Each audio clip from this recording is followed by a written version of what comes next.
চিকিৎসা না পেয়ে যুবকের মৃত্যু। ঘটনা আরজিকর হাসপাতালের। মৃত যুবকের বাড়ি কোন্নগরে।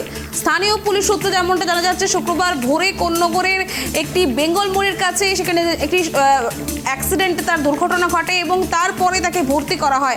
আর এ বিষয়ে বিস্তারিত জানবো, টেলিফোন লাইনে আমাদের প্রতিনিধি সোমনাথ রয়েছে। সোমনাথ, যেমনটা জানা যাচ্ছে একদম ক্ষমা করবেন অমল, যেমনটা জানা যাচ্ছে যে একদম চিকিৎসার গাফিলতির অভিযোগ এবং চিকিৎসা না হওয়াতে প্রায় 3 ঘন্টা পড়ে থাকার পর তার মৃত্যু হয় যুবকের। কি করে ঘটলো এই ঘটনা, কি জানা যাচ্ছে? চিকিৎসা না পেয়ে কোন্নগরের যুবকের মৃত্যু ঘটেছে আরজিকর হাসপাতালে। এক্স হ্যান্ডেলে কিন্তু পোস্ট করেছেন কুণাল ঘোষও।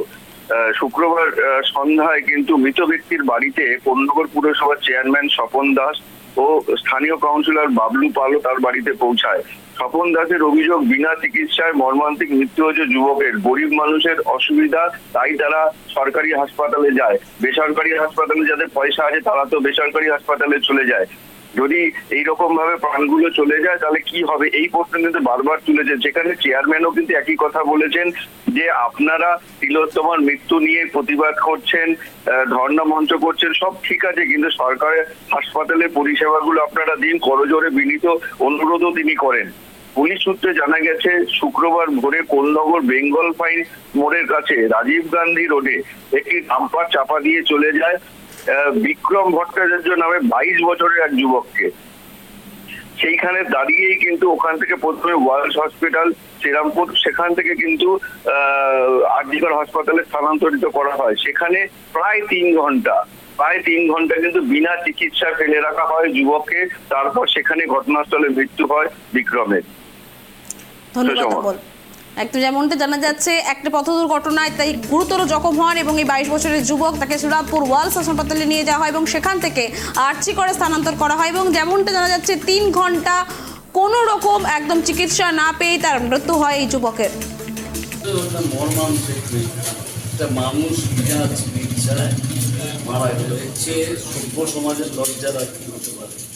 একটা বাচ্চার ছেলের তার অ্যাক্সিডেন্ট হলো, সেখান থেকে শ্রীরামপুর ওয়ার্ল্ড হসপিটালে নিয়ে যাওয়া হলো। ওয়ার্ল্ড হসপিটালতে এত ইনফ্রাস্ট্রাকচার নেই, শুনলাম আর্জি করে নিয়ে গেছে।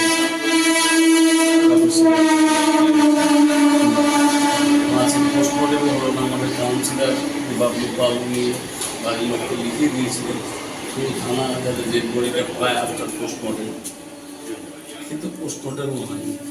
কারণ পোস্টমর্টেমটা তো করতে গেলে ডাক্তারকেই দরকার। 4 ঘন্টা পড়েছিল, ধারাবাহিক রক্তক্ষরণ, যার ফলে মৃত্যু। কি বলবেন, ডাক্তারবাবুরা জুনিয়র ডাক্তার স্ট্রাইক চালাচ্ছে, এই মৃত্যু দায় কে নেবে? আছে আন্দোলন করবার, কোনো ব্যাপারে মানুষের বক্তব্য রাখার, আমাদের দেশে গণতান্ত্রিক দেশে আন্দোলন করবার সমস্ত ক্ষমতাই আছে, কিন্তু বুঝতে হবে যে একটা ফ্যাক্টরি ওয়ার্কারের আন্দোলন আর একটা ডাক্তারদের আন্দোলন, দুটোর মধ্যে তফাৎ আছে।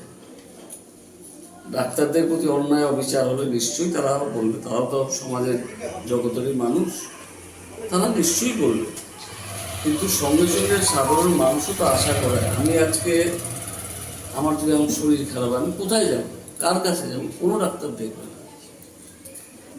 তো এটা সবচেয়ে বেশি অসুবিধা হবে গরিব অসহায় মানুষদের ক্ষেত্রে। তার কারণ যাদের কাছে প্রচুর পয়সা আছে, আজকে এই ছেলেটির যদি প্রচুর পয়সা থাকতো তাহলে কোনো নার্সিংহোমে ভর্তি হলে ছেলেটা বেঁচে যেত, কিন্তু ছেলেটা সামান্য একটা গাড়ি চালায়, একটা লোকের বাড়িতে ভাড়া থাকে, কাজে সেই অবস্থায় সে বাইপাসের কোনো নার্সিংহোমে ভর্তি হতে পারেনি, সাধারণভাবেই ঢুকতে ভয় পেয়েছে বা তার সেই ক্যাপাসিটিও নেই। তাই আন্দোলন হচ্ছে হোক, কিন্তু এতে গরিব মানুষেরই আলটিমেটলি খরচ হচ্ছে, বড় লোকদের